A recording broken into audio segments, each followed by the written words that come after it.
గుంటూరు జిల్లాలో గుంటూరు ఆసుపత్రి తర్వాత అంత పేరుంది తెనాలి ఆసుపత్రికే అన్నారు కేంద్ర మంత్రి పెమ్మసాని చంద్రశేఖర్.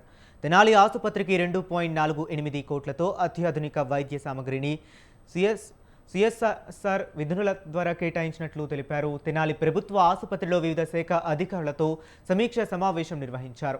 గతంలో స్పెషలిస్టు డాక్టర్లు, సరైన ఎక్విప్మెంట్ లేక రోగులు ఇబ్బందులు పడ్డారని చెప్పారు.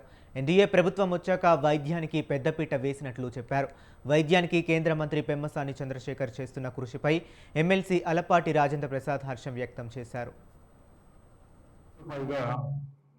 తీసుకురావడానికి సారథ్యం వహించినటువంటి పెద్దలు ఎవరంటే పెమ్మసాని చంద్రశేఖర్ గారు గుర్తుపెట్టుకోవాలి. ఎందుకంటే ఏ వ్యక్తి అయినా సరే ఆ వ్యక్తి యొక్క నడవడికను బట్టి, ఆ వ్యక్తి యొక్క ఆలోచన బట్టి, ఆ వ్యక్తి యొక్క సమాజానికి ఏ రకమైనటువంటి ఆలోచనతో సహాయం చేస్తున్నారనే ఉద్దేశంతో ఈ రోజున దాతలు ఉన్నా కూడా గతంలో ఎవరు కూడా ముందుకు రాలా.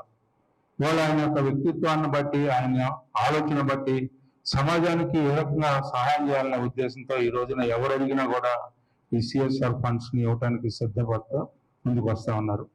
మరి ఏ రకంగా అయితే ఈ రోజున కోలింగ్ చైర్మన్ ఆ రోజున ఉన్నటువంటి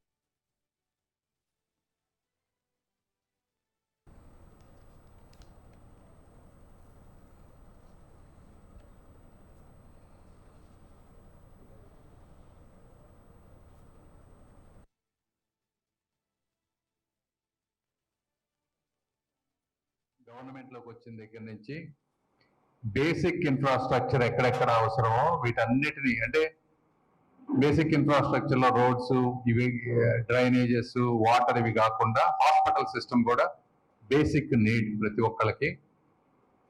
ఈ తెనాలి అదేవిధంగా జీజీహెచ్ 2 హాస్పిటల్స్ కూడా పేరొందినటువంటి హాస్పిటల్స్ ఈ 2 కూడా. అయితే మేము వచ్చేటప్పటికి ఈ ప్రాంతంలో స్టాఫ్ రిక్రూట్మెంట్ ప్రాబ్లం ఉండింది.